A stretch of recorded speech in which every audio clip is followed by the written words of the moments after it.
കല്ലുമ്മക്കായൻ്റെ സീസണാണ്. അപ്പോൾ 1 കിലോ കല്ലുമ്മക്കായ മേടിച്ച് അത് അരിക്കെടുക്കാക്കാനുള്ള പ്ലാനാണ്. അപ്പോൾ അത് ക്ലീനാക്കുന്ന പരിപാടിയാണ്. അതിൻ്റെ നാര് കളയണം ആദ്യം തന്നെ. ചെയ്തു തരുന്ന അമ്മയാട്ടോ. ആ നാര് കളഞ്ഞില്ലെങ്കിൽ നമുക്ക് ദഹനത്തിൻ്റെ പ്രശ്നമൊക്കെ വരും. അത്യാവശ്യം ഇറച്ചി ഉണ്ടല്ലോ അമ്മ. ഇത് ഏത് മാസത്തിലാണ് കൂടുതൽ ഇറച്ചി ഉണ്ടാവുക? അപ്പോൾ നല്ലോണം വെള്ളത്തിലൊന്ന് ക്ലീൻ ചെയ്തെടുക്കുക. അപ്പോൾ കഴുകിക്കഴിഞ്ഞ കല്ലുമ്മക്കായ വെള്ളം വലിയാൻ ഒരു 5 മിനിറ്റ് നമുക്ക് വെക്കാം.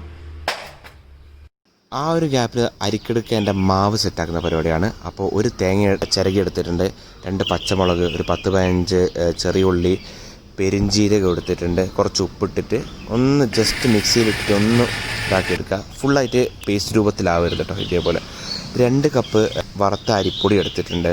പിന്നെ അതിലേക്ക് ഉപ്പ്, വെളിച്ചെണ്ണ, ചൂടുവെള്ളം, എന്നിട്ട് നല്ലോണം അങ്ങ് മിക്സ് ചെയ്ത് കൊടുക്കുക. അതിലേക്ക് നമ്മുടെ ഈ അരച്ച് വെച്ചിട്ടുള്ള ഈ തേങ്ങാ സംഭവം ഇല്ലേ, അതങ്ങിട്ട് അത് നല്ലോണം ഇതാക്കി കഴിഞ്ഞിട്ടുണ്ടെങ്കിൽ നല്ലോണം മിക്സ് ചെയ്യുക. മിക്സ് ചെയ്തിട്ട് അവിടെ അങ്ങ് വെക്കുക.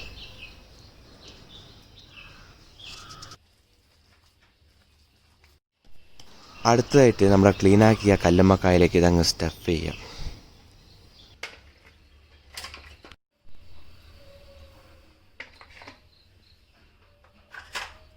ഈ സ്റ്റഫ് ചെയ്ത കല്ലുമ്മക്കായ നമുക്ക് ആവിയിലൊന്ന് വേവിച്ചെടുക്കാനുണ്ട്. അപ്പോൾ ഒരു 15 മുതൽ 20 മിനിറ്റ് വരെയാണ് വേവിക്കേണ്ടത്.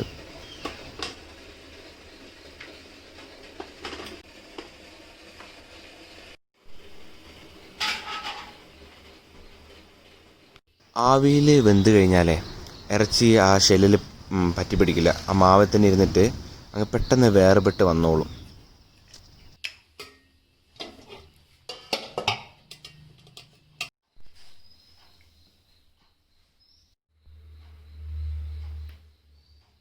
ചെറിയ ക്ലീനിങ് പരിപാടിയും കൂടി ബാക്കിയുണ്ട്. അതിൻ്റെ പിന്നിൽ ഇതേപോലെ ചേറുണ്ടാവും ചെറുതായിട്ട്.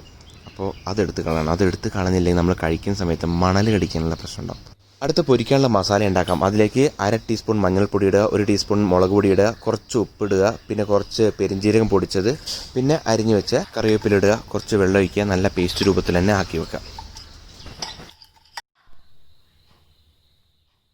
കല്ലിൽ എണ്ണ ചൂടായി കഴിഞ്ഞാൽ അതിൽ കറിവേപ്പില ഇടണം. അതാണ് അതിൻ്റെ ഒരു ഇത്.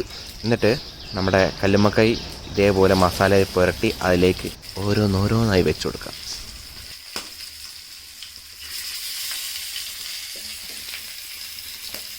പത്ത് മിനിറ്റ് കൊണ്ട് തന്നെ 2 സൈഡും നമ്മൾ ഫ്രൈ ചെയ്തെടുക്കണം. ഷാലോ ഫ്രൈ മതി കേട്ടോ. 10 മിനിറ്റ് കഴിഞ്ഞാലുണ്ടല്ലോ അരിക്കെടുക്കങ്ങ് റെഡിയായി.